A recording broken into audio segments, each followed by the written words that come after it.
स्वीकारण, सत्य का स्वीकारण मनुष्य के लिए बहुत ही महत्वपूर्ण है। जब तक मनुष्य सत्य को स्वीकार नहीं करता, उसे असत्य से लड़ने की शक्ति प्राप्त नहीं होती। जब आप भोजन करते हैं तो क्या होता है? आपका पेट स्वीकारता है कि वो भर चुका है और आप भोजन करना बंद कर देते हैं। जब आपको निद्रा आती है तो क्या होता है?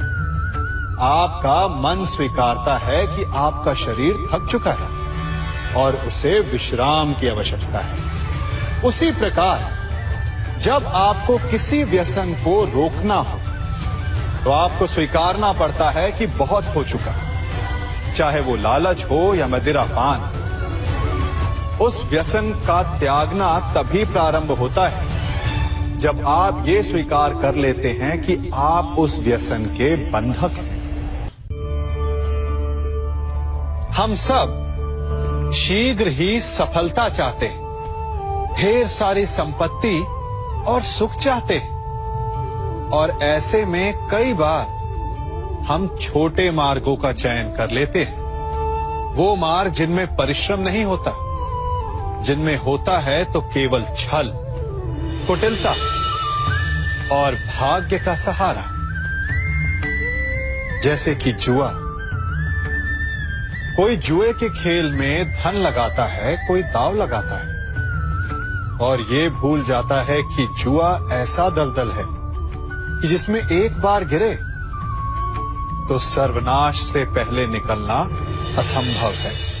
यदि आप जीते तो और जीतने की भूख बढ़ जाएगी, और यदि आप कुछ हार बैठे तो उसे पुनः पाने के लिए आप फिर से खेलेंगे। मनुष्य को ये आभास ही नहीं होता कि अपनी संपत्ति के साथ साथ वो अपनी मानवता, अपने संस्कार, अपना धर्म और अपना उत्तरदायित्व तक सभी जुए की भेंट चढ़ा देता है। इसलिए कुछ पाना है तो परिश्रम से पाओ।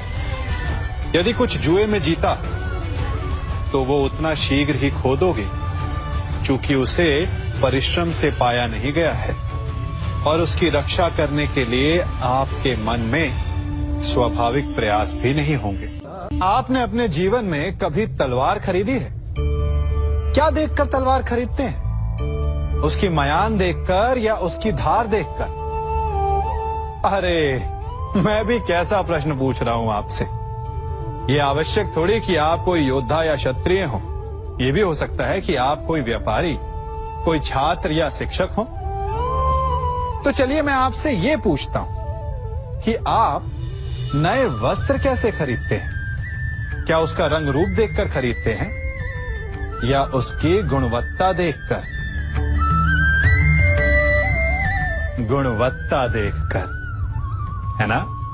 ठीक उसी प्रकार जब आप किसी मनुष्य से मिले तो उसके रंग रूप पर मत जाइए, उसका आचरण समझने की चेष्टा कीजिए, उसकी मेधा, उसकी प्रतिभा का मूल्यांकन करने का प्रयास कीजिए।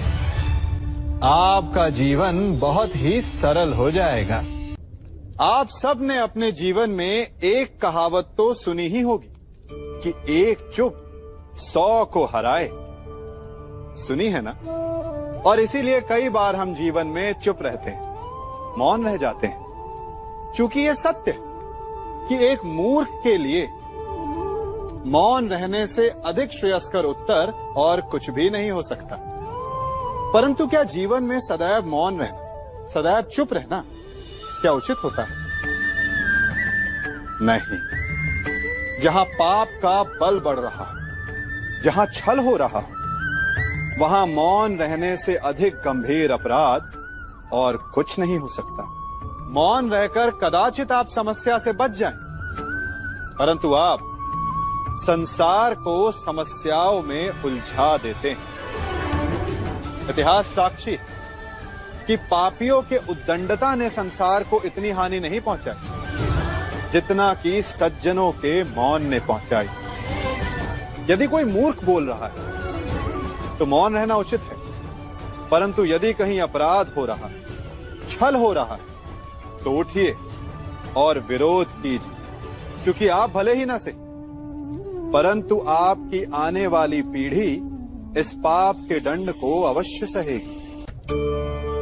जीवन में सफल कौन नहीं होना चाहता? पद में, प्रतिष्ठा में आकाश जैसी ऊंचाई किसे नहीं चाहिए? स्थिरता में भूमि जैसी दृढ़ता किसे नहीं चाहिए? सभी को चाहिए। परंतु सफलता का पुष्प अपने साथ अहंकार का कांटा भी लाता है।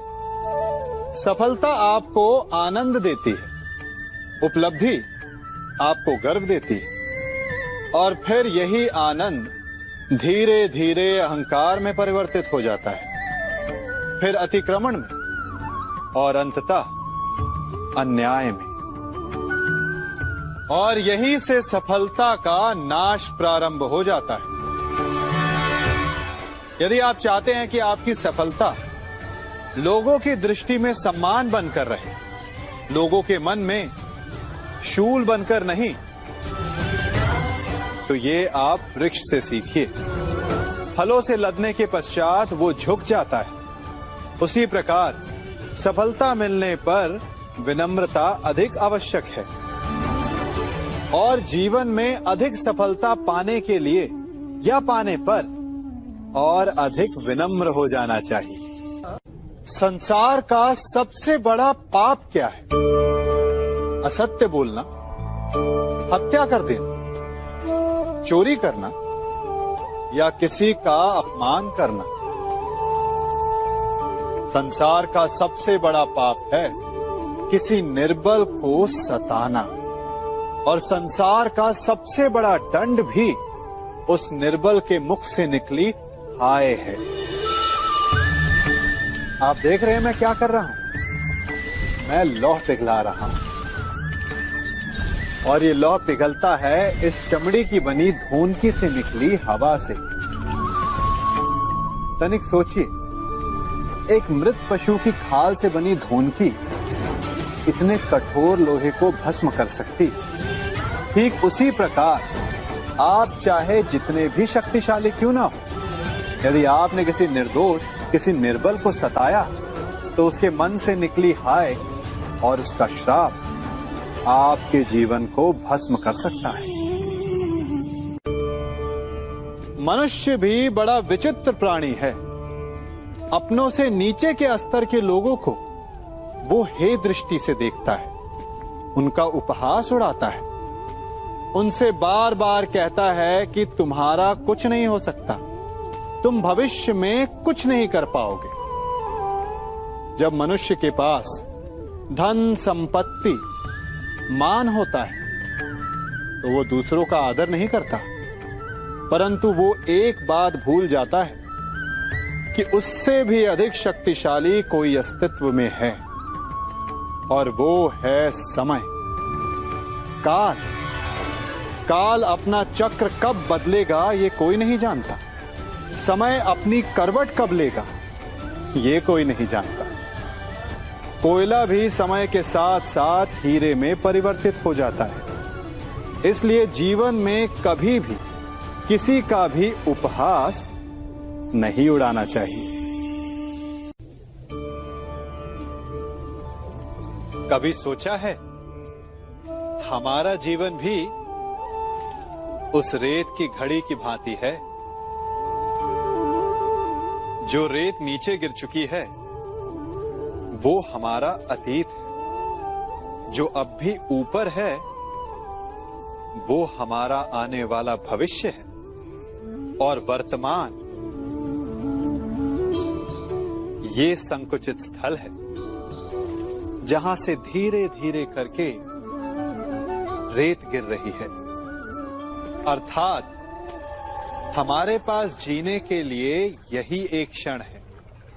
उसका उपयोग कैसे करना है ये हम पर निर्भर करता है। जो बीत गया उसका दुख मनाना है, या जो भविष्य में होने वाला है उसकी प्रतीक्षा में क्रोध करना है। सब कुछ करने के लिए यही एक क्षण है। प्रसन्न रहना है तो उसके लिए भी यही एक पल है। प्रतीक्षा करते रहोगे तो ये पल भी भूतकाल में बदल जाएगा।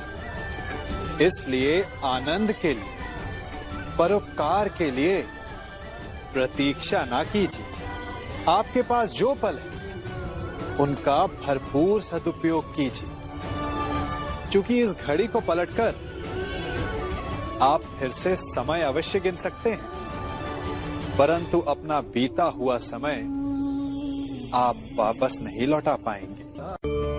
हम सब अपनों की, अपने मित्रों की, परायों की सहायता करते हैं, परंतु हम सब के मन में एक व्यथा रह जाती है कि वो हमारा उपकार भूल गया, कि उसने हमें सम्मान नहीं दिया, कि समय पड़ने पर उसने हमारी सहायता नहीं की।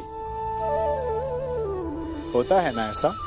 अब प्रश्न ये उठता है कि क्या हमें उपकार भुला देना चाहिए या नहीं? और उत्तर भी दो हैं, हां भी और ना भी।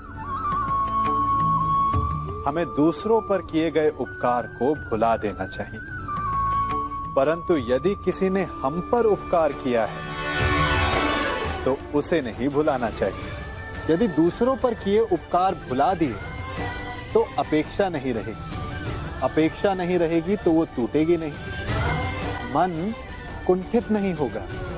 और स्वयं पर किए गए उपकार को स्मरण रखा तो उसे चुकाने के लिए सदा तत्पर रहेंगे, उपकार करने वाले के कृतज्ञ रहेंगे, तब भी मन प्रसन्न रहेगा। और यदि हम सभी ऐसा करने लगे तो सबके मन को संतोष रहे। प्रत्येक मनुष्य सफलता पाने के लिए कार्य करता है। कुछ सफल होते हैं, कुछ नहीं होते, और जो सफल नहीं होते वो सदा अपनी असफलता का कारण या तो अपनी परिस्थितियों को बताते हैं या अपने सहयोगियों को दोषी ठहराते हैं। परंतु क्या वास्तविकता में ऐसा ही होता है? क्या कोई परिस्थिति या कोई व्यक्ति किसी की असफलता का कारण बन सकते हैं? उत्तर हां भी है और ना भी। कैसे? आप इस तितली को देख रहे हैं? आपने एक मक्खी को भी देखा होगा। प्रकृति ने दोनों को समान गुण दिए हैं रस पान करने का। एक तितली फूलों पर जाकर उसका रस लेती और इस अवस्था में नए फूल खिलने की व्यवस्था भी करती है। और मक्खी घाव पर बैठती है, घाव को सड़ाती है और रोग भी फैलाती है। यदि इसमें किसी बात का अंतर है तो केवल सोच का। यदि आप उचित मार्ग चुनेंगे तो आपको सफलता मिलेगी, आप में उत्साह बढ़ेगा। और यदि आप अनुचित मार्ग चुनेंगे तो आपको असफलता मिलेगी, निराशा मिलेगी। अब उचित मार्ग चुनना है या अनुचित मार्ग, ये निर्णय तो आप पर निर्भर करता है।